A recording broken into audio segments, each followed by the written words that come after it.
Welcome to the Village podcast. I'm your host, Nicole Trumpio. My why has always been to empower women and amplify the voices of mothers. We created the Village to share stories and ideas to embody the innate wisdom of a village, but on a modern day platform. I hope this podcast inspires, educates, and informs you and brings you the joy, love, and light you deserve. Welcome to the Village. Today we're talking to Raissa Gerona. She is the brain behind Revolve's mastermind marketing strategy, which took working with influencers to another level. She created Revolve Around the World and Revolve Festival. She is the brand's CBO and led it to its IPO in 2019. Yeah. You're a trailblazer. You're like an inspiration for, I think, every woman, particularly women in business. You're also a mother to a beautiful daughter, Dylan, who is like the kindest, most intelligent young lady. So Thank you. I want to know all about everything from like how you're mothering to how you're showing up in business to all the things that you've been experiencing throughout your life. So welcome to the Village. Thank you for having me. I'm so honored. I can't believe I'm here, and I'm just so proud of you. I want to make sure I don't forget this before we jump into everything. Seeing the business evolve, now launching this, it makes so much sense. And I said this before we started recording, is that it makes sense for you to do it because you have this energy to bring things out of people. So just congratulations, and I'm happy to be here. Thank you, babe. You're welcome. And also when I was doing research on you, I mean, we all know that you're a badass, first of all. I'll take the MF. We know this. I'll take the MF today. And her birthday just passed and I saw you, the way you dance is like an aphrodisiac. I was she is definitely getting laid tonight. I tried. Thank you. I was it's funny. I wasn't even super drunk. Yeah. But I was just having a good time. So let's start with, how did this all begin? My life. When did this fire get lit inside you? Tell me about your childhood or anything that would inform us. Yeah, I mean, I think, I wasn't born in the US, and I really credit being born in the Philippines and being an immigrant as basically what lit my, the fire inside of me to do something, because being exposed at such a young age to poverty and having a hard life and people around you, really not having anything. Yeah. And then seeing your parents and your family move here with really nothing at such a young age, it makes you so appreciative of every single thing that you have. And I think that includes the opportunities. That's why I know it's so divisive now about the country, but I'm man, you could do anything in America. I was trust me, literally you could do anything here, Yeah. And I think having that energy and that spirit about being able to turn nothing into something has been the driving force in everything that I do. Yeah. And it also makes me now more than ever so appreciative of my parents, because I couldn't think, I mean, you're Australian and you've done this, but I couldn't think of literally packing up me and my wife and my 3 daughters to a whole different country and not having much and not speaking English and just trying to figure it out. I couldn't imagine doing that now, you know? Absolutely. And so I just feel it's so courageous of my parents, and really a lot of all immigrants that leave their countries to figure out a life elsewhere. And so I think that was such a big, it's probably the number one, the biggest thing that literally changed my life. Yeah. I couldn't imagine not being in America, not being able to have the education, the opportunities, the relationships that I have now, and just obviously with Revolve, etc. I just don't know if that's possible for me from the country that I was born in, Yeah.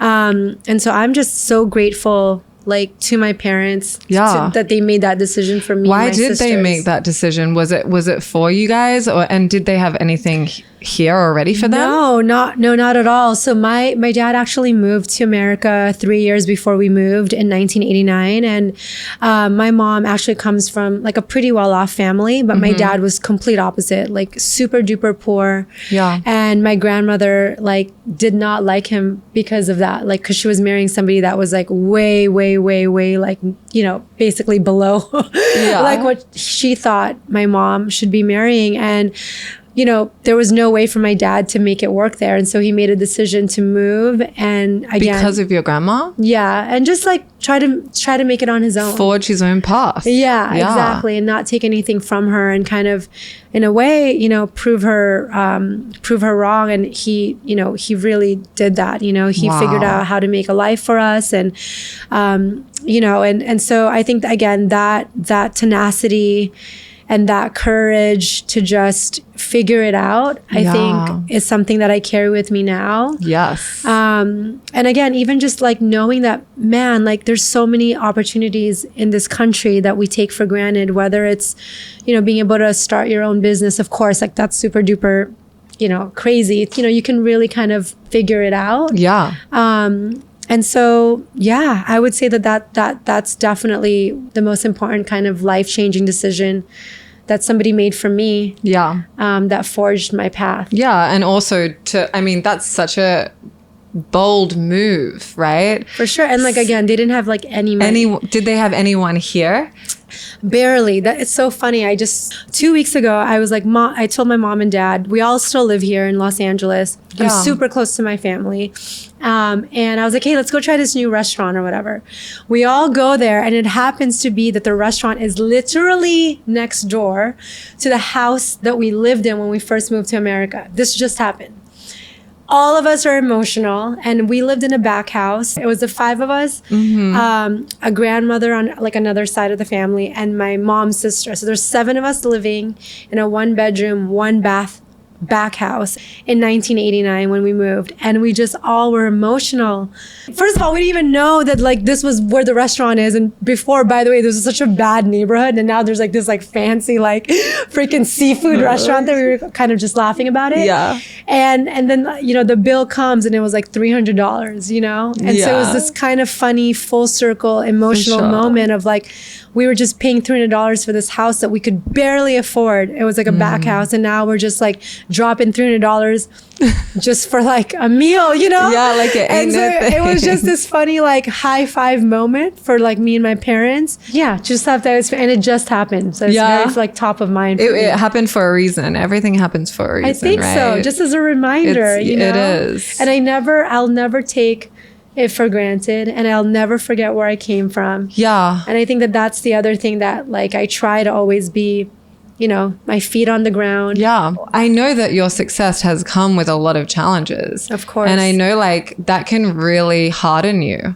you know, and it's a really crazy like world out there. And especially being a woman in business, it's not easy, but you always have this, like, you're a beacon of light, and it's so powerful because we really need people like you that are spreading light in this world. And like, you're so humble and you're so kind, and you're always saying thank you. And I love how you always bring the people along with you that are like your real friends too. Yeah, I mean, that's like what it's all for. You know what I mean? It's like if like one of us makes it, like everyone should make it, is like my mentality. For sure. Or, you know, and again, I think it's just like this, it starts with being an immigrant and not having a lot, and like knowing that like if somebody gives you a chance, like it could literally change everyone's lives. For sure. And so I hold that very, you know, I think that that's so important, and just to have the gratitude all the time of like, and also like the understanding that all of this is like could go away too. You know what I mean? Like literally, like what is it even? I don't want to be so philosophical, but it's like all of it could just be done. Whatever that means, whether it's like you literally die, or whether it's like you for some weird reason, like you lose all your money, or like whatever, or like you're not who you are anymore. It's like, might as well just have a good time and bring people along with you, and like not think like, what is it? Like Outcast says it best, right? Like it's like your shit stinks too. Like everyone is like, you know what I mean? That's okay. I always try to like live by that. Like roses really smell like poo. Yeah, exactly. But oh my God. Yes, this is why also you're dope. Like exactly. It's true. It's so crazy. Like obviously having my daughter, etc., and like just being able to provide as like a single mom is to me like that's a massive responsibility that I didn't really expect to have. Like I always kind of knew, but like now actually being a single mom, it's like no one is taking care of me. And you're also supporting all of your whole family. Yeah, totally. And in some ways, however you can. I'm okay with that. And sure. And I've like taken on that responsibility with like open arms because I was given the opportunity to, and I feel like the more I, and it's funner that way. It's more fun when I get to travel with my parents and my sisters and, my nephews. It's like, I don't want to just, you know what I mean? Like, it's so fun to hang out with them. So for me, it's like a gift that I get to do. Yes. And if I continue to have the opportunities to be able to be in the position that I'm in, I'm going to keep doing it. Yeah, for sure. When was that shift for you? Like you were growing up here. How did you know what you wanted to do with your life? I was never in fashion. I didn't like study fashion or business or anything like this. I was fortunate enough to go to university or to college. I know some people say university, some people college. And was studying to be a lawyer. Really? Yes. What kind of law were you going for? Well, I was thinking that I wanted to basically be a litigator. But also was like, maybe I can be like an immigration lawyer and like help my people out. And because it was so hard to get like a green card. A significant part of my story is like we were like illegal aliens, or that's what you call them, for like basically so many years. Like I didn't get my green card until it was like a gift from God, literally, until I was about to go to college. Like we finally got approved, or I got approved, and I didn't become a U.S. citizen until I was 26 years old. Wow! And when I became a U.S. citizen, I was like, I love this country. Like that's why when people don't vote, I'm like, bro, like this is an honor to be able to go and like tell the people what you want, you know what I mean? Because it's like when you don't have that opportunity to get a driver's license super easily, a social security number, like all of these things, again, sometimes I think people take for granted, but like we just didn't have any of that stuff. But anyway, when I went to college, I was studying law and thinking like I wanted to be a lawyer. But my senior year, I decided to study abroad, which I know everyone's like, okay.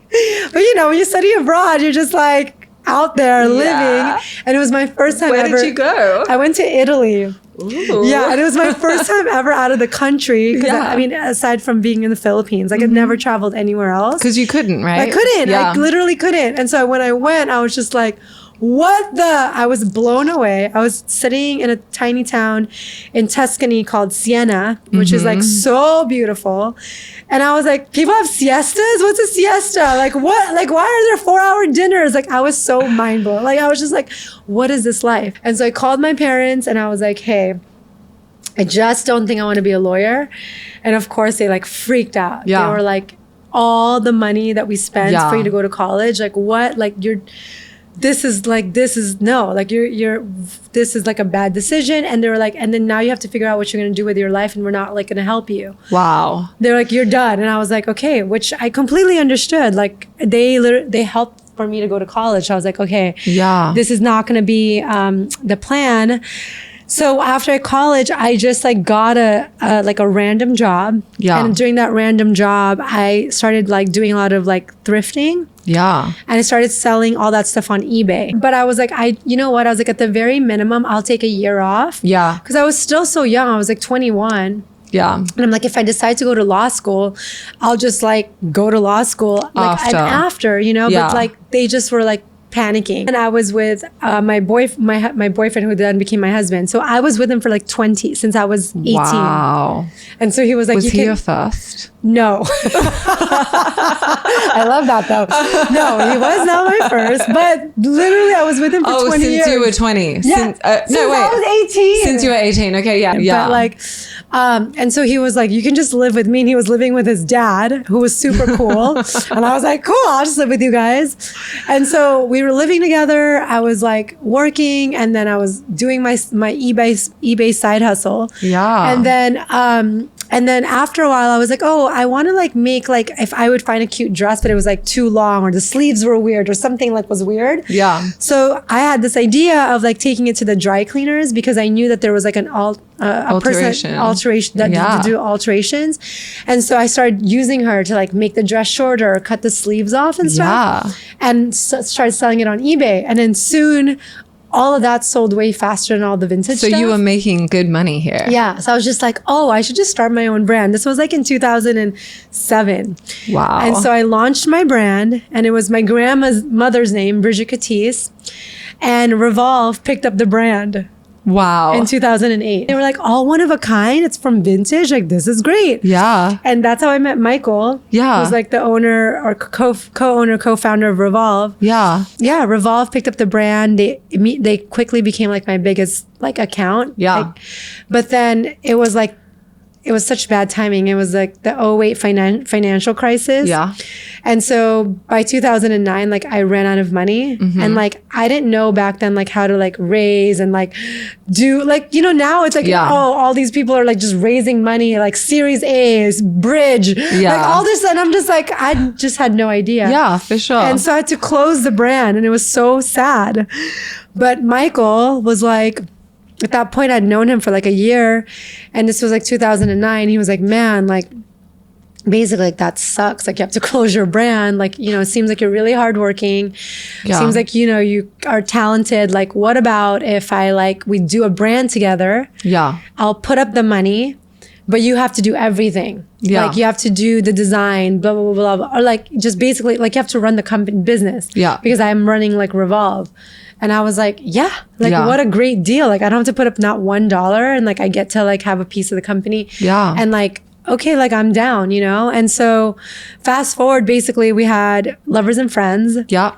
Tula Rosa, NBD, built the companies. And then in 2014, Revolve acquired that company. Yeah. And at that point, I also didn't get any money up front. Yeah. For the acquisition, but they said you can get Revolve equity. Wow. And so I was just like, but what does that mean? I was like, I'm still broke. Like, I have no effing money. I'm still living in an apartment. Like, literally I'd made no money for years. And they were like, we think that one day the company will go public. I'm like, what does that still mean? I had no idea what any of this stuff meant. You know what I mean? Yeah. And they were like, or we'll get bought out, or there's going to be another investment, and like the equity will turn into something. And I was just like, like I'm never ever gonna make money, Yeah. But like obviously the equity paid off. Yeah. Because like the company did end up going public. Yeah. And then then I got a fast like lesson in like business when all of it was happening. But anyway, so when the company got acquired, at that point, they were like, hey, so you were doing a lot of the marketing stuff, like with the influencers and the bloggers and these events. Like, do you want to try to do that with Revolve? And they were like, because we were not doing anything at all. And I was like, I don't know. Like, I've never done marketing before. Like, this is so scary for like a company like Revolve. And they were like, no, we think like you can do it. And so I was like, they were right. And so that was so fun. And actually, like, again, it's so crazy because even though they were like, you should try doing it, and I questioned myself so much, they were like, we're not doing anything, so you could do whatever you want. Like, just try it out. Yeah. And so them having just like that confidence in me that I didn't have in myself at that point, but also the freedom to really be creative and think freely. Yeah. I always credit that as one of the things that I love, why I love working at Revolve, is like just continue to push the company, push the brand, push all of us to think differently. Yeah. It sounds like really positive too. No, it's so fun. And like, so, yeah, I mean, the way that they're setting you up, it's not like, hey, you're going to go into marketing now and there's all of these deliverables we need from you. It's like, we don't have anything, have fun with it and put their trust in you. I feel like that's the way to get the most out of anybody. Like even children is like, you've got this, yes, you know, and just let them do it. So they actually asked me, okay, your job is to make the brand hot. And I was like, hot as in like, make sure people know about it. Hot, like whatever you want, whatever you think that hot means to you in 2013. Yeah. That's what I was tasked to do. Wow. And I was like, make the brand hot. I was like, I got this. I was like, boy, did you really get that. I was like, what would I do if I was like a 20-something-year-old person? I mean, I don't know.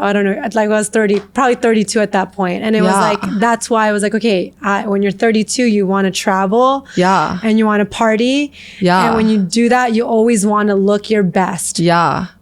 And it's so crazy because you did that first. Like you pioneered in this. I mean, I guess I don't even like to use that word pioneer. It's but wild. Like I was listening to an interview with you and you were like, you took like Chiara Ferragamo. Yes. And Sincerely Jules. We went to Sedona, Arizona. Because I just had pitched. I was like, hey, I want to do this thing where we travel. Because at that point, Instagram was just it was just kind of getting like hot. Yeah. Like people were just coming off of like Facebook and MySpace and blogs. Pinterest. And coming on the platform. And so I was like, man, it would be fun to just like go on trips. And like, you know how your parents used to like take you on vacations and then after they would like print all your photos and frame them. Yeah. I was like, it'd be like that, but instead of printing out the photos, it would just be on Instagram. Yeah. And they were like, yeah, that sounds like good. I was like, yeah, because like when you travel, you always want to look your best. Yeah.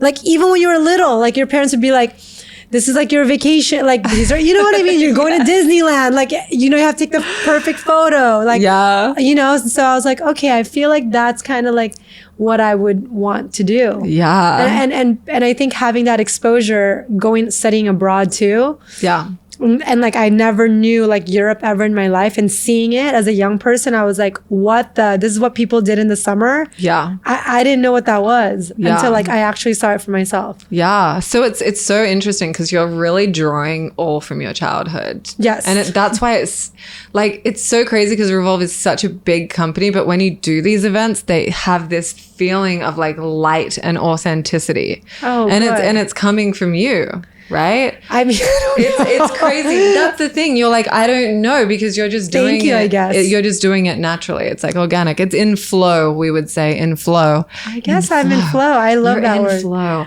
But like, it's so cool because like, even like when I think about BUMPSUIT, like I was trying to do this other company. I was trying. But this is where my, you know, whatever's naturally, organically gonna work, it's gonna work. And you're the conductor of that, which is awesome. But I remember like hearing this interview and you were like, I don't even think, so you took these two girls on a holiday and like, was there any kind of like contract or anything? You were just like, let's go. No, I was like, let's go. And they're like, what are we supposed to do when we get there? I'm like, oh, you just pack a suitcase. Yeah, I was like, we're just gonna like hang out. You can like, have take anything photos. from Revolve. Yeah, get stuff from Revolve and then like just post stuff, you know? And they were like, sure. And at that point, again, no one wasn't like, oh, you have to do 10 stories, one whatever. It was like, dude, it was so like just so chill. Yeah. And it was so fun. Yeah. And then it was like, oh wow, like that kind of worked because we got a bunch of new followers. We saw like traffic like increase on the site. And then that's when they were like, okay, go for it. Stuff is selling out. And so that's, and they just kept, and so that evolved from like just taking two girls to like 5 or 10, and then these trips where you would rent these beautiful houses, and then and it was like Revolve in the Hamptons. Yeah, I remember that one. We just went for it. I mean, it was also like trying to think about all the culturally relevant like moments or places. You know, that's why Revolve Festival is like a thing, because people care about Coachella. You know, like wherever you are, like if you're in, you know, Philippines to Everyone's like, you know, coming. in Paris, like people are like, oh, they want to see what this festival is about, right? Yeah. The music festival. And so it's trying to align the brand to places and, you know, whether it's a, you know, Capri to like, again, a Coachella, where the customer, I think, wants to be. Did you ever like feel any pushback while you were doing this with... Yeah, for sure. You did with the business? Like, did they ever like question? Well, there are definitely people in the business that questioned what we were doing and why. Yeah. But they don't work there anymore. I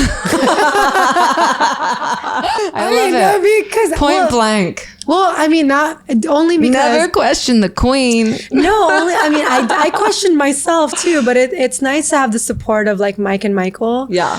Because they're like, you know, we think like this is working. And so that's what's nice about, again, that the relationship that I have with them is like, it's trust. And it's also knowing that, hey, if it doesn't work this moment, but we see kind of the big picture and stepping back and knowing what that is, like, we're going to support you, you know, and you're doing like a solid job. And I think that support also ignited my, you know, my confidence too, to be able to just take risk and also not get too caught up with what everyone is like thinking or saying. Yeah. Because, you know, you get caught up in that, like, and you start to think like all these negative things about yourself. And that's like when you know you have a perfect partner, right? Yes. Is like somebody that like you can talk about stuff and you can be constructive and critical, but it's never like there's no judgment and there's like this kind of like gateway always, like you can walk through the gate the way and you again, if it doesn't like work, it's like it's okay,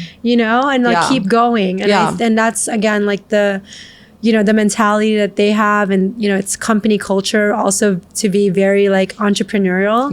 And that's what I love about it. And I think being entrepreneurial means also being like a risk taker. And that's so important. Like, no matter how small the business is or how big it gets, is to like try new things, you know, and also like it's okay to like not do a good job because you'll learn from it and then do a better job. 100%. Like failures are almost more important than successes. Exactly. They like shape you.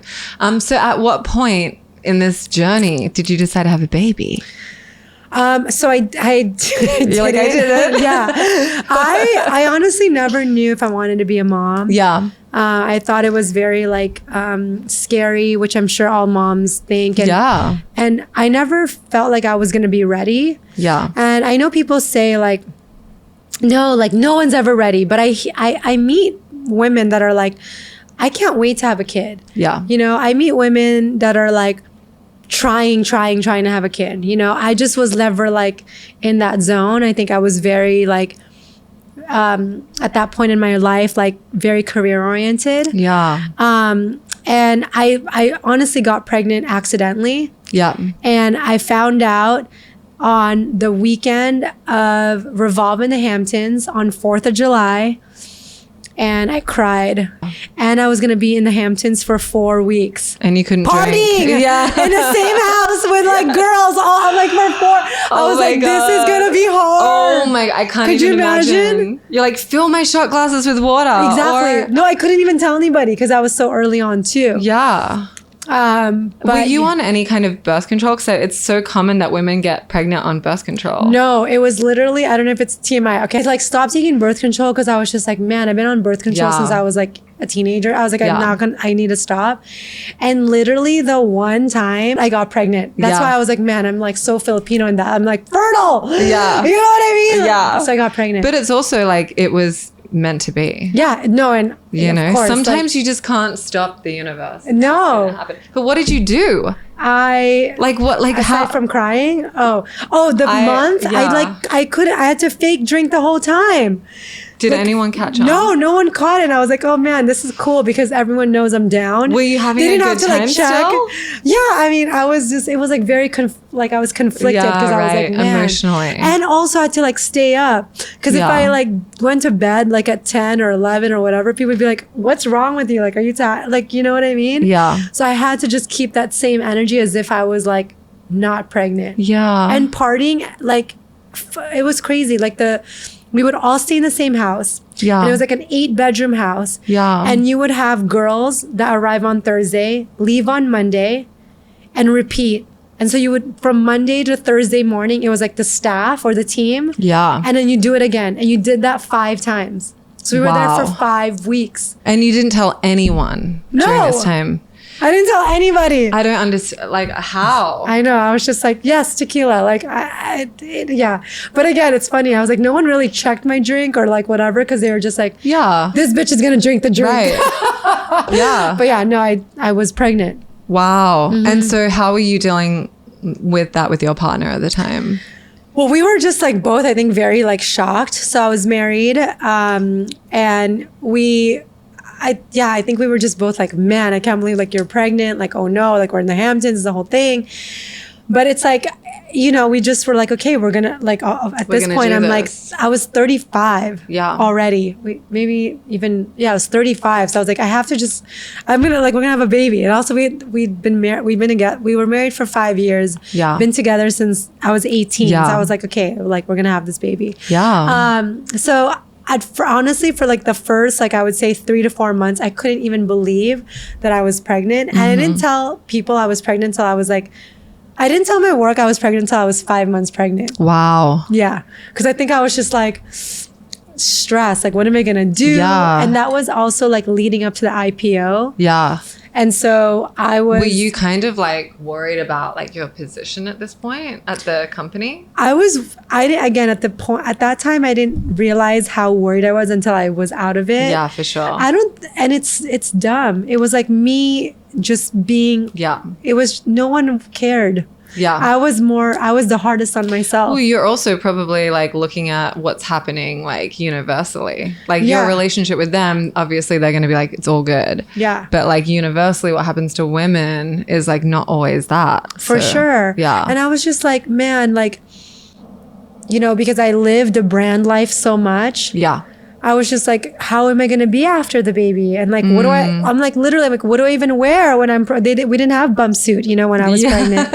So it was just kind of like, you know, how are you supposed to be like, you know, all of these things, like, you know, Rihanna, like her being pregnant and like having opened up a whole world for everybody. Like in 2016, it was like Nana dresses, 17 or whatever. Yeah, no, like it wasn't like that yet. Even though that doesn't even feel like that was that long ago. Yeah. I guess I was just unsure. Yeah. And unsure and unprepared because it was such a surprise to become pregnant. And then on top of that, it was like this pressure of like, you know, oh no, like we're about to go public. And I was like gonna be on the road, like going on to do all the meetings with the investors and stuff. Yeah. So I was like, how is this all gonna work? Yeah. And I still wasn't making like that much money at that point. Like I was still living in an apartment. So I was just like very worried about finances and being like the breadwinner and like how do you afford a nanny and all this other stuff. Yeah. During that time. So it was, again, like I just realized how stressed I was and how tough that time was. Obviously, I mean, we'll talk about the divorce, but like when I'm really looking at it from a bird's eye view of like what happened and how did that all fall apart, I think it was really like the pressure of it all, of like work, you know, obviously family. And then even just like for myself, I was like, how is my body gonna look after? Like, am I gonna be like fit? Like, I really didn't know, you know what I mean? I'm like, and then, you know, when you're a woman and like, I know it's probably gonna get so canceled, but it's like, when you're like gaining pounds every single week when you're pregnant, it's really like crazy when you're like, oh, now you've gained 25 pounds. You're like, what? And you're like, oh yeah, you have 4 months left. You're like, you know, so it was like, and for me, like I've just always kind of like I've always tried to like be fit and like active and all these things. Yeah. So it was mentally also very like, oh my gosh, like all of it is a lot. It's a lot. It's a lot. I mean, you know, it's not spoken about enough really. And it causes so much depression and sadness and isolation amongst women. Like we don't talk about this stuff. No, it's so stressful. It's on another level. It's so stressful. There should be more information for us to be able to prepare for this. For sure. On so many levels. Like, even you talking about this today, I'm like, I've never heard this story from you. I was just so unprepared to be like a mom. Yeah. Because again, sometimes like people are like, they really want to get pregnant. And so they're already in that mindset of like, okay, when it happens. But for me, it was a total surprise. But I mean, I had like the most, and again, I think the universe like worked so much in my favor because probably it knew that I was like so stressed that I had like the easiest pregnancy. Yeah. And you worked all the way through it. All the way through. Yeah. I just said this the other day on my birthday, actually. I was at an event the day before I gave birth. Yeah. I worked literally till the very end. That's so wild. And I don't say that like proudly to all the women like out there. There's like a few regrets that I have in my life, and that's one of them. Like, I gave birth literally. I was at a Nike event, and the next day I gave birth.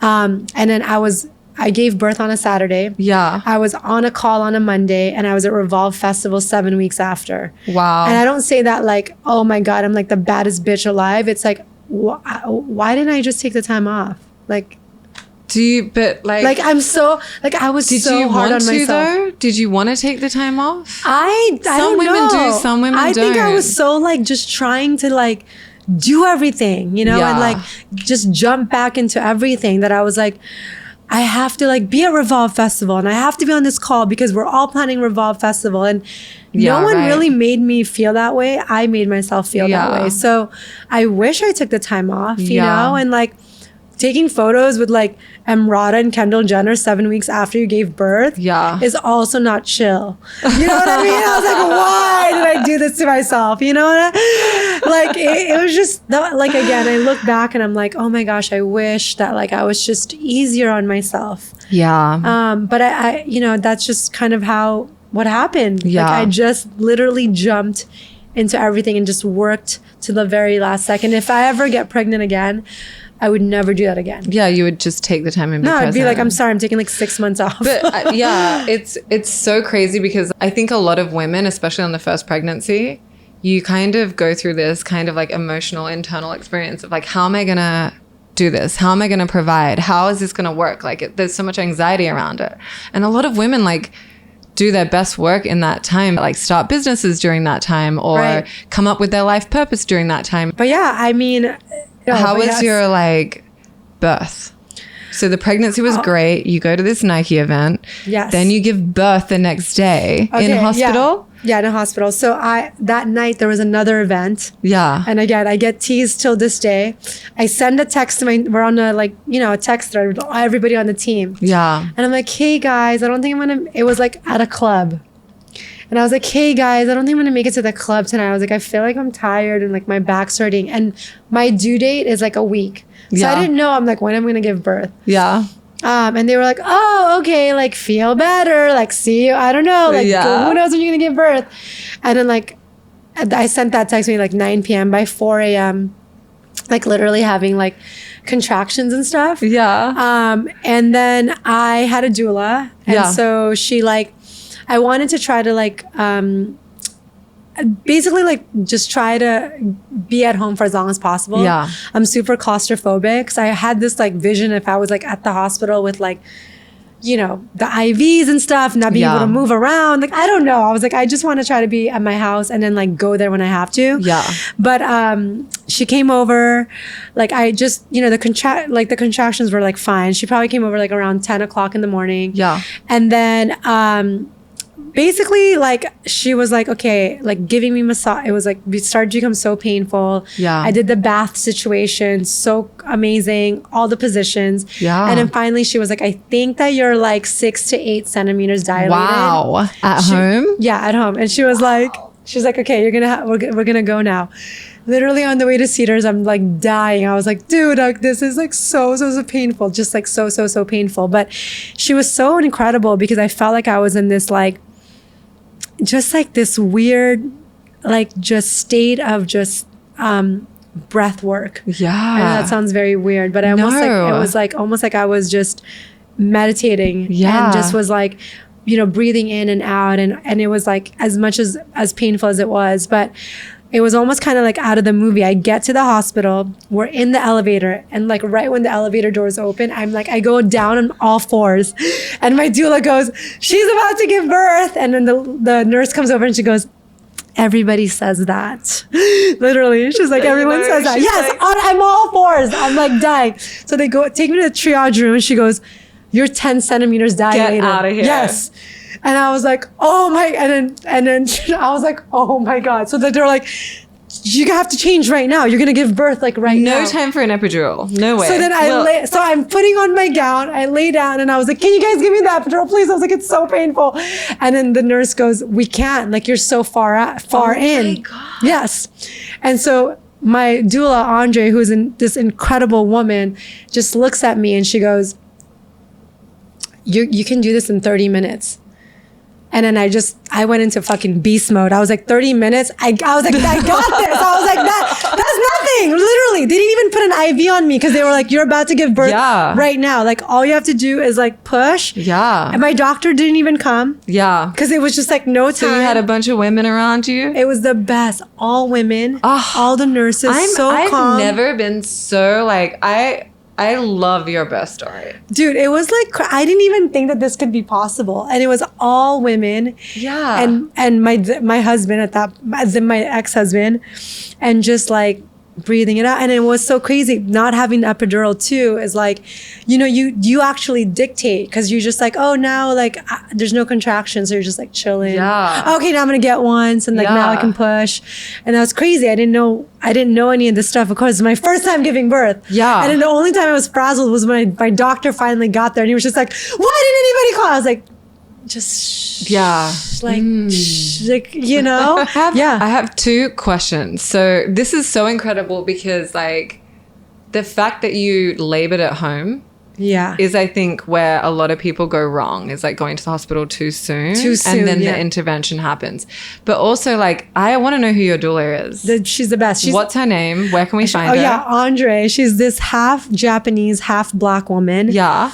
And she just has this incredible energy. She's LA big based and tall. It's funny, I interviewed like 4 doulas and I just knew the moment I met her because I just was like, I want someone to be able to like carry me if I fell. Like I just want someone like strong. Yeah. And she just looks like she's just so strong. Yeah. And she just would help me breathe through it. Yeah. And like the whole time. And anyway, it took me like 40 minutes to push, but like then Dylan was just born. But that's like the thing that we need to do as women. Like your intuition said, this is the person for me. Yes. And like listening to what you did at home, that's like the dream. It was a dream. Did she have like Dopplers? Did she have any kind of equipment at home just like monitoring you?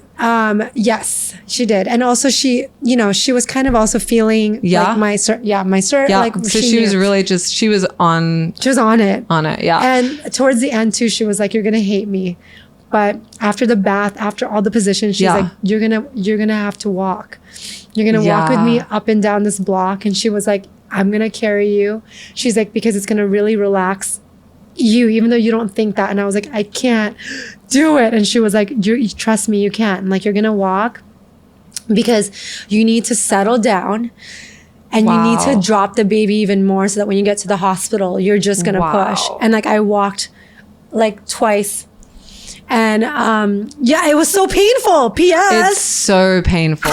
Like my first baby, I had a home birth and it was hard. It was so painful. So painful. But like also, so I mean, like, how do you think about it now?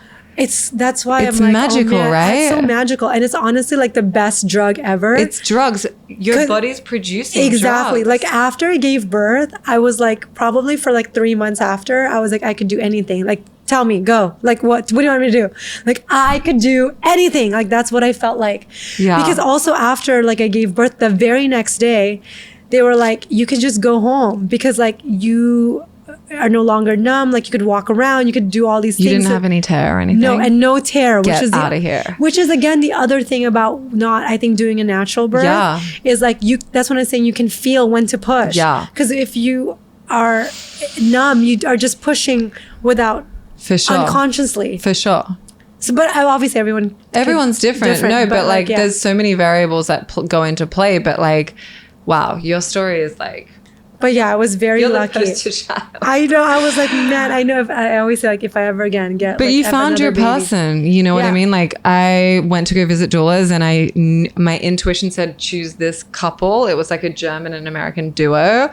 And my intuition said that, and I chose somebody else, and I had like a different experience. And then it's really teaching people how to like really like connect with their intuition, because I think you know the right path. Yeah, so it's teaching you just like, people. it's like energy. And also. that's what happens when you know, when you're in flow. In flow. Yeah, I guess. I know. That's why I feel like I'm so lucky to have like the pregnancy and the birth experience that I had. Like I feel like for all like the doubt that I had in my mind about myself and like what could happen, like I was blessed with just this incredible experience of like, it's okay. Like you've worked really hard. So you get like this tiny, like little break. I don't know. I don't know in my head. Like that's what it was. Yeah. Yeah. And so it was beautiful. Yeah. So after that, you have this baby. Yes. It was so scary. We didn't have like a night nurse or anything. Like we wanted to do it on our own. Mm-hmm. And it was just like, it was amazing, but it was really hard. You know, I didn't sleep for like, I mean, you know. You're breastfeeding like 3 times a night. It's so hard. Yeah. You're not sleeping. And it really does like You're going to work like, or you're getting on calls from home. Yes. Yeah. When did you go back to the office? Like 6 weeks after I gave birth. Wow. Yeah. Yeah. And you're still, I know you're working from home. Oh, I was totally working from home. Yeah. So it was like, again, these are all the things like now I would just not ever, that's not even a question. I would never do that again. I would just take the time off. I would just let my body heal. I would just like chill. Like what, I was in a rush for nothing. Yeah. Yeah. I was just in a rush. Mm-hmm. I don't know why. And was your ex-husband like great? Was there the whole time. He had like paternity leave, so it was great. Like we'd switch off. Like he was so amazing. And it was just like 4 weeks of just us and the baby. And then after that, obviously I had to like get help because I was going back to work. But yeah, I mean, I think it just all kind of like naturally happened. You know, I of course like read books, I like, you know, had the apps, but ultimately it's like you just got to get in there, you know what I mean? You like really learn from just like doing it, you know, even like breastfeeding, like no one told me like how long it took. You know, I thought you just put the baby on and you're just like, boom, you like feed them and it's like done. It's like, no, it's like 30 minutes, 40 minutes each boob. Like I didn't each time. Like I had no idea, you know, I had no idea how long and hard it was. But like you just do it because it's also so fun. And like, no, I wouldn't say fun. It's so beautiful. Like, it is. It wasn't that fun, you know, through the experience, but it was like just this incredible just human that you're raising. Did your mom share with you, or like culturally, like how are things different in America for you? Well, first of all, my mom like had like all these nannies. Like we all had a nanny when we were growing up. And that's, again, I think the other super opposite thing of like being here. And then also you had like, you know, you usually live with like your mom and your dad, like, you know, the grandparents. And so in one house. So everyone's helping. But like not here. No. You know? And so, but again, I'm so lucky that like my sisters and my parents, like they all live very close by. But yeah, I had their support. They were so like generous with their time and help.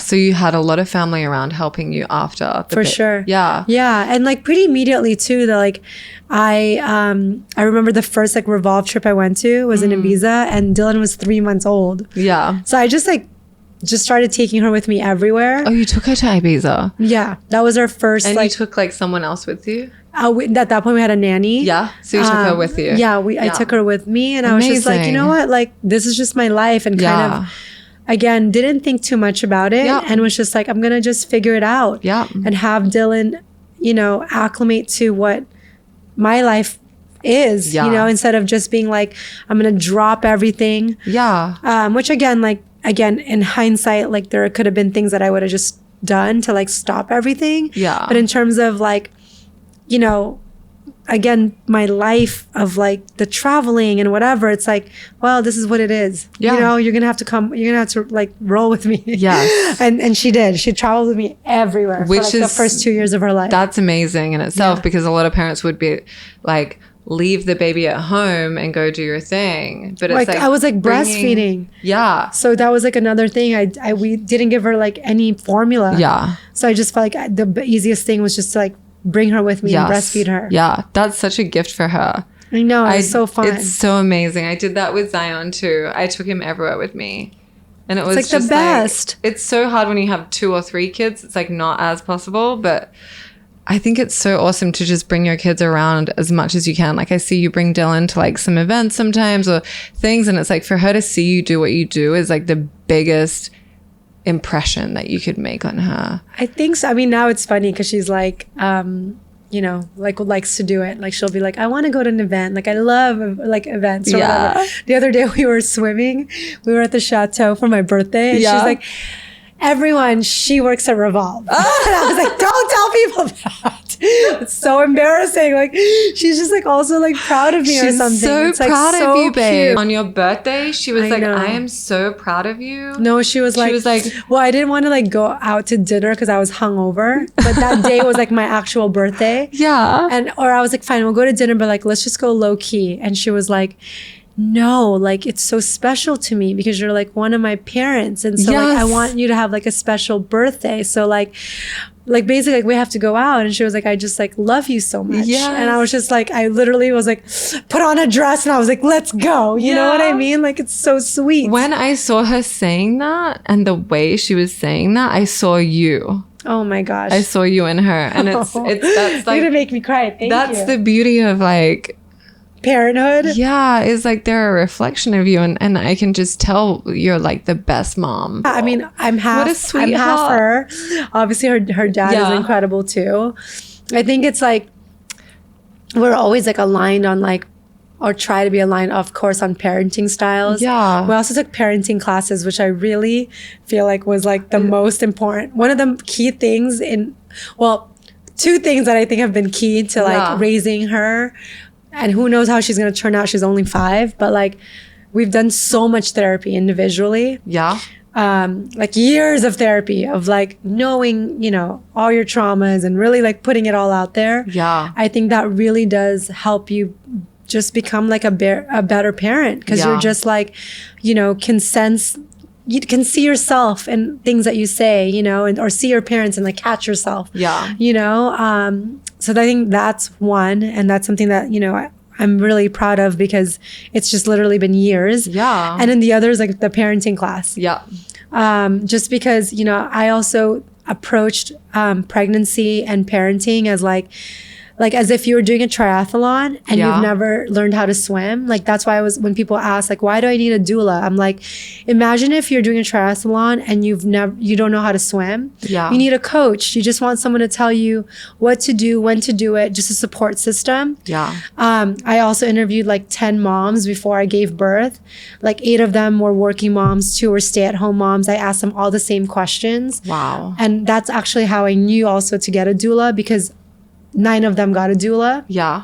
And then certain things that I needed for the room and like all these other, who their doctor was, like all these things. And so like, I kind of approached it that way. And then so the parenting class was just one of those things, was like, I just need tools to like, I've never done this before. Yeah. And so I need to understand like what to do. And by the way, like no matter how many books you read or classes you take, like you're dealt the cards that you're dealt. Yeah. And each kid and each situation is so different. But I think just having a foundation of like with your partner, whether you're married to them, living in the same house or not, is crucial, so that you guys are aligned on like literally like, what are you going to tell this child? Whether it's about TV time or iPad time, or like if they do something shitty, or how often should you praise them? Like all of these things are so essential to like parenting. Yeah. And they taught you all of that in the class? Or they taught you how I think just foundation. Yeah, how to kind of prepare for it. Because that's so wild. I don't think I've ever heard of anyone that I know has gone to a parenting class, but it makes so much sense. We went for like almost 2 years until the pandemic. And out of the pandemic, we just did like Zoom stuff. What class? In LA? Or is it? It's in LA, but it was actually like, it started in Europe, but it's called RIE. Yeah. We're going to put the resource here. It stands for Resource for Infant Education. How did you find it? Did someone advise you and say you should do this? I don't even, oh yes, my therapist. I was like, how did I find out about RIE? Yes, my therapist. Yeah. And then we went and it was just like the craziest, it was amazing. Like once a week, once a month? I went once a week. Yeah. We went for like literally like almost 2 years. Yeah. An hour? It was an hour and a half. Yeah. And for 45 minutes, you would only observe. Like none of the parents could talk.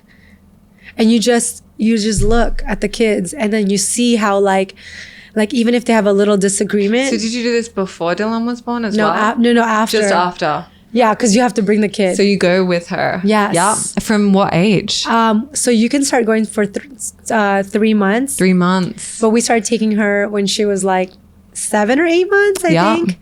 But it's the premise basically is that treat children like they're human and not like literal like babies. Yeah. And one of those things is like making sure like they can make decisions. So even early on, like when Dylan like couldn't talk, like maybe she was 7 months, we started taking her, like we would ask her like which dress do you want to wear? Yeah. And just like, and she would just look at like which one, you know? Wow. So you kind of hold it up in front of her. Yeah. And then they would choose. Or like I would see like if she was like fighting over a toy with a kid, usually all the parents were like interject and like make the decision for the kids. Yeah. You could see in like 10 seconds the kids will actually just be like, here, boom, you know? Yeah. And that allows them to feel confident. And it also allows them to just literally be able to make decisions for themselves. Yeah. But also allow you to like and set boundaries. Of course, you have to step in when you have to. But yeah, that was very foundational to me and her dad's like parenting styles of like also like listening and really watching her versus us constantly being the ones to be like, this is what you want. This is what you're going to get. This is whatever, you know? It's like, no, like, let's like see what you want, you know? Yeah. Of course, there's things where it's like, no, this is what you're getting. Yeah. But most of the time I'm like, hey, you know, encouraging her to also like be vocal and like be present with how, whatever it is, like she's feeling or what she's thinking, what she wants. Yeah. And also be respectful of what the things that I want too. Yeah. You know, when it's like, hey, like if she's like asking you like, hey, can you play with me right now? And I'm like, no. I can't because like, and I also, we talk to her like a normal person. Yeah, not like baby talk. Yeah, we're always just like, hey, like I'm working, like you need to chill a little bit, like I'll, you know, whatever. Just and you explain things like really realistically to them. Yeah. And like the one thing too that was so important is like that I learned is like anytime you're with your child and you feel like you're not on the same team, you need a timeout, not your kid. Like you, because you're the adult that can regulate your feelings, not your child. And so that's like one, like that has been again so foundational and profound in like the way we parent her, because we literally will step out to be like, oh man, we're tripping. Like we're on a 10 right now. Like we got to calm down. Not Dylan. Like if I calm down, she's going to calm down. Like I can't ask her to calm down when my ass is not calmed down. Yeah, you know? yeah. And like that thinking allows me to also be like such a good, or I apply that into my team at work. Yeah. It's like if we're like not on the same team right now, we're like, we can't even talk about any issues because we're just not going to listen to each other, you know? So the person that's emotional steps away, or the older person? How do you apply it to business? In that instant, I think the emotional one, you know, like it goes and regulates and comes back. Yeah, or like, and if it has to be like, hey, I'll talk to you tomorrow. That's cool. amazing. It doesn't have to be like we have to solve this right now. You know what I mean? And so, and most of the times I'm the one that's like, okay, I have to just like chill. But with Dylan, it's like, yeah, that's the rule. And I always tell her, like, we're on the same team, you know? Yeah. And so, like, even if you think I'm, like, trying to ruin your life right now because I'm telling you not to watch something, it's like, this is why, you know? And I take the time to explain it to her. Totally. That's so valuable. Yeah. It's like we, you know, gentle parenting is so great. It can be conceived as, like, you're not setting any boundaries or discipline, but boundaries and discipline is so important. Oh, for sure. And, like, they're going to respect you for the boundaries and the discipline. But I love I think this world is so busy and we can really get distracted from the fact that a child is a human being and needs to be respected at the same level as any human being. Exactly. And so that's literally like that's the teaching, right? The teaching is like, and like also to like listen to them, you know, and it'll make things easier instead of just, we're so busy, like we're on our phones or we're just trying to get to the next meeting or the next party. We just want to strap them in their car seat, but it's like, take a moment, like chill a little bit, like relax into it. You know what I mean? And like see what they're complaining about, you know, even that you think that they're complaining, instead of being like, shut up, we're in a rush. It's like, hey, like, what is it? Like, let me just take a moment, an extra second to just be like, what is happening, you know? Yeah. And an extra second is usually what it is. Yeah. It's so crazy because like the old philosophy of parenting is really like, you're a kid, you shut up and you do what I say, right? Like go in the corner. Yeah. Like whatever. It's like, you don't get an opinion. You're a kid. I'm an adult. Yes, I know everything. And it's like, no, we don't even know everything. We don't know everything. We don't know anything. Yeah, it's like we know way less, actually. We learn from them. Exactly. Which is also, again, one of the things that they teach. So that's been amazing. I love that. And I would love to add that resource for our community because I think that's like a major, like, and it might not be for everybody. For us, like it's been, again, just like, even if it's like the 3 to 5 takeaways. Yeah. It's been so, it's just woven into like how we talk to her, how we parent, and how, most importantly, how him and I are aligned. And I think that that's so important as parents to understand, like, you guys are, you know, need to be on the same team, because if you're getting mixed message, if the kid's getting mixed messages, like that's very confusing. 100%. 100%. Yeah. So let's talk about like how things progressed there, because I know, you know, there was a challenge. Yes. I mean, yes. So the divorce. Yeah. Right? I'm like, yes. You can say it. Yeah. Yeah. It's tough. It's tough. And like, I think I'm finally in a place after 4 years. Yeah. To be able to like, you know, talk about it without like breaking down. It was like so painful. Yeah. So, my ex and I separated in 2019. And we were together at that point for 19 years, which is crazy. Married for 8. And really, you know, saw each other grow up, brought each other, like I would not be here without him. And obviously he's an incredible father. But I think like between being a new mom and work with the IPO and all these things, I mentioned this earlier, it's like, it was like this realization that like, I just wasn't happy anymore. And that we were just so not even on the same page, like literally different chapters. And I think, you know, nobody gets married to get divorced. Yeah.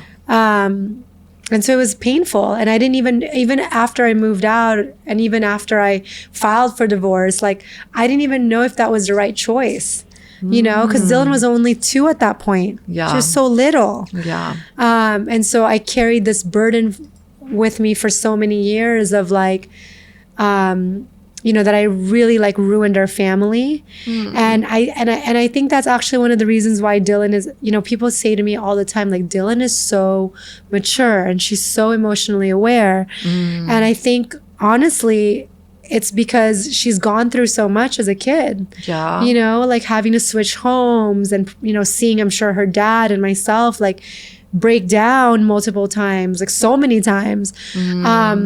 And in a lot of ways, probably, again, this is why it is like, even if she's 2 or 3 or 4, they are adults or not adults, but just humans, because she's able to understand and decipher that pain without even saying it to us. You know what I mean? And carry it with her in some capacity. So, it's been such a journey.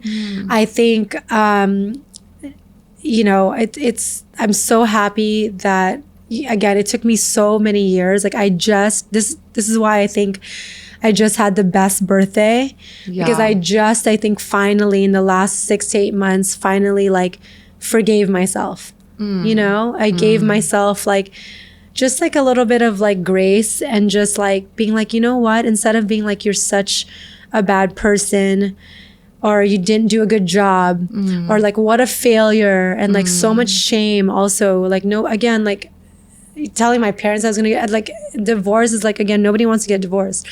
It was like, you know what, try to look at it as like you were with somebody for 20 years. Yeah. You know, like you tried. Yeah. But that just, again, took so many years from 2019 to like just recently. And I feel so much lighter. Yeah. And I didn't realize how sad I was and how hard I was on myself. Yeah. Until I wasn't anymore. Yeah. Yeah. It's like a huge part of your life. It's like a major investment and like it's a loss, you know? Yeah. It's a loss of also like the person that you were. It's like you're having a rebirth now. A rebirth. So it's like that it takes time. It takes time. To process anything like that. I mean, that's a long relationship. Yeah. And I didn't like go on one date, by the way. It's longer than you've been an individual. Yes. Okay. The other, like 3 weeks ago also, he told me, he was like, hey, he's like, I don't know if you remember, but today is like our 23-year like boyfriend, girlfriend anniversary. Yeah. And I was just like, damn, 23 years. And I just turned 41. Like, I literally have known him longer than like, yeah, you as an individual. Yeah, me as an individual. Well, actually, no, because you're a baby and like completely unaware for a lot of that time. Yeah, it's gnarly. Yeah. So like, when did you identify that it wasn't the right partnership for you? I think I honestly, like, I think I knew for a while or a long time, but I just always like felt like maybe this is how it's supposed to be after you've been with somebody for so long. Yeah. And I didn't know, like, I don't know that many people that have been with somebody for that long. Yeah. I think, you know, not being like physical with someone. Yeah. Like not like lusting for them. Like kissing. Yeah. Like having sex. Like I was like, okay, maybe people just don't ever have sex anymore. But it's like, no, I think people do have sex. Yeah. And I was like so young still. Yeah. I am still young. But like, even like during that time, you know, I think there were so many different signs, but I was just like, no, like this is like my person. I've been with him for so long. Like now I have a kid together. But I think like it was just, you know, after the baby and after like the IPO was very, very hard and rigorous and just like mentally and physically, all of it was just such a challenge. Yeah. But after, I think for me, I was like, again, that realization of like, what am I like doing with my life? And is this what I want to do? And like, you know, I just realized that we were just so not on the same page. And it was tough. It was really, really tough because there wasn't even really anything wrong. Yeah. Right. Except like I was unhappy. Yeah. Like usually it's like, oh, like, you know, something crazy has to happen. But like, you know, I just was like not. And so I'm not happy. Did you like ask friends, like, is it normal for me to like not be physical or like desire? Yes, actually. And people were like, no, it's not. No, yeah. And I was like, okay. Even your therapist, I mean, I'm sure you got insight because she was like, this is, you know, you have to figure this out, you know? Yeah. In the way of like, either you figure it out, like you're going to work at it. Yeah.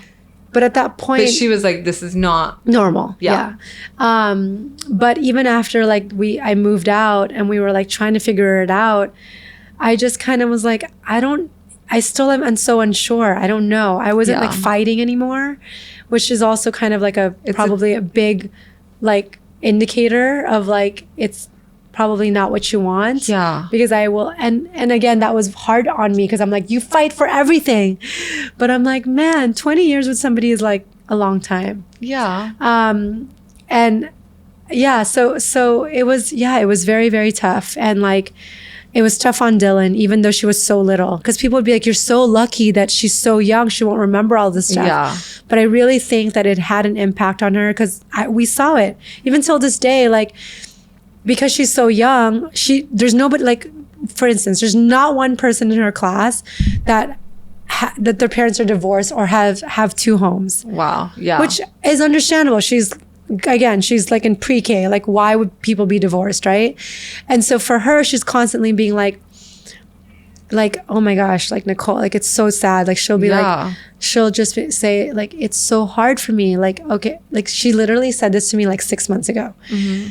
We're going to bed and she's like, just starts crying. And this isn't like the first time. Like this is how this one, like this girl feels. And she's just like, Mom, it's so hard for me to like have 2 houses. Like, I just wish like you and Dad would be married. And she was like, you didn't think about this? Like she asked me that. She's like, you didn't think about this to, have when you were like wanting to have 2 houses? Like, you didn't think about this? Like, this would be like hard. Yeah. She straight up said this to me. She was 4. Yeah, no. Could you imagine? She's on another level. And I'm just like sobbing. And I'm just like, and like now it's like I'm like stronger to be like, okay, this is the right decision, you know, because I knew I was so unhappy. But even just 6-8 months ago, I was still like, oh man, like I just literally fucked up everyone's life. You know what I mean? How do you explain it to her? Well, I haven't fully, but I did tell her that night. I was like, some people like you want to be together and you want to be married. I was like, but I just felt like this was like the best decision. And when you're older, I want to be able to tell you everything. Yeah. But it was just like better for me and Dad to be in 2 houses, to be happier. And that's when she said, you didn't think about that? Like, why you're just thinking about that, Yeah. And I'm like, I know. And I'm so sorry that like you feel this way, and I hear you, but like, this is what was best for me. Yeah. And Dad. Yeah. That's the best thing I could do. Yeah. Because like, what can I do? Yeah. I can't go in and explaining to her all the things. It's just like, I have to just be that. Yeah. It has to just be that for now. Absolutely. But that happened like all the time. And it was just, I would see it. Like we would see it. Like she would be crying, leaving his house. Like it was so painful. And these are all things that, of course, I don't like talk about on social, but like divorce is hard. For sure. And especially when you really felt like this was somebody that you're going to be with for the rest of your life. Yeah. That's, I don't know. Yeah. How are you guys now, like co-parenting? Because you seem like you're best friends, We're like amazing. It's amazing. And that's like, again, like that's a gift in itself. I know. That doesn't happen. I know. He's honestly like the best dad. And we always said like from when we separated, like we will try to put like our egos away. Yeah. Like the past as away, whatever that means. Yeah. And like always put Dylan first. Yeah.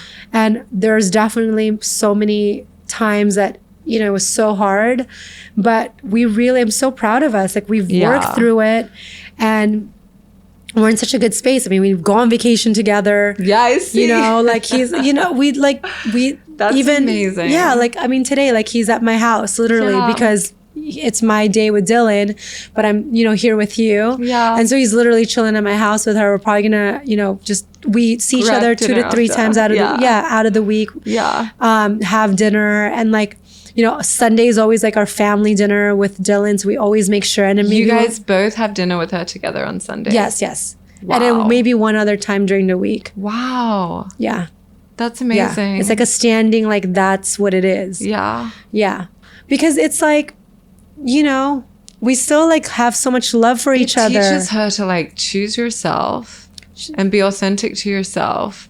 But it doesn't mean you have to hurt other people in the process. And hold on so much to like whatever that is, and like that's really like how I try to live my life is like try to be open. Yeah. And try to like, even though something bad or negative happened, doesn't mean that's going to happen all the time. Yeah. And is it bad and negative? I don't know. I don't think you could even like... No, I don't not think this one. Yeah. No, it's like... It's so funny because beautiful. Somebody else wrote this for me on my birthday and you just said it. It's like, you're teaching Dylan to choose yourself. Yeah. And that's, I think, something that I just learned recently about the divorce too, is like, it's very hard to choose yourself. Yeah. Especially when you become a parent because you choose everything for your kids. But it is ultimately that is like you have to come back to making sure you're good. Yeah. And you're taking like you are solid and taken care of, because it's so hard to give anyone else anything if you're not. Think about it. If you stay in something that you're not like 100% authentically in, and you're unhappy, how is that gonna teach her? It's not. I know. And also I think we're like really evolving now and coming into this place of like things are just not in a box anymore. No. And it's, and we're trying no to shame around it or judgment. It's like this. And who cares also? Yeah, what you're saying to me is so beautiful. There's so much light to it all. And it's like, been very hard, and it's a lot of work. It's a lot of self-work. It's a lot of self-work on your partner, on your co-parent, to like be able to let go of things, move forward, see the bigger picture. Be kind to one another, be graceful towards one another. So it's really not just me. Like, even if I was doing this work and then I had like an asshole of a co-parent, it wouldn't work. So I really do think it takes two people to want this for their child first and foremost. Yeah. And then two, for yourself. Like, why would you want to be in that situation? Like, you just want it to be as like free flowing, absolutely, and as like frictionless as possible. And so I have literally never been happier. Amazing. And I know like happiness is an emotion, and it's fleeting, but it took a lot to get here. And a big part of that is because I have such a great co-parent, like a partner in raising Dylan, who's done so much work on themselves, who understands, again, like the overall big picture. And and it's incredible. The big picture is a key thing, right? Yes. It's like, you got to look at the big picture. Literally. Like, this is happening right now, and it's really hard right now. But like, let's look at things from a bigger perspective. Yeah. And he always said to me too, he's like, man, the happier you are, the happier Dylan will be. So I will just continue to like support you as much as I can and like give you that love. And like, it's amazing. And that's really how he's always been. You know what I mean? That's why I like, he's an incredible person, just like was not the person that I wanted to be with for the rest of my life, So and I'm very, very happy and proud of like where we've come. And I really hope that for people that are separated or co-parenting in whatever way, is to like do that work on yourselves first, and everything else will become so much easier. And the work is continuous. I'm not saying like I've done all the work. It's literally like I'm uncovering all these new things about myself. And like, as Dylan gets older and she's more verbal and so aware, like so many questions come up, and it's like I have to, we have to figure out how to deal with all those things. Yeah. But I think just being committed to doing the work is like 90% of it. Yeah. Of like, hey, I'm gonna try to get better. Yeah, and I feel like from what you're saying is like holding yourself accountable, like for everything that happens in your life, like not blaming anyone else. No, it's like everything that's happening in your life is happening because you're a component of it. So really just like really taking accountability and like, this is happening to me. I'm not just going to allow life to happen to me. I'm going to go out and like grab it by the bowl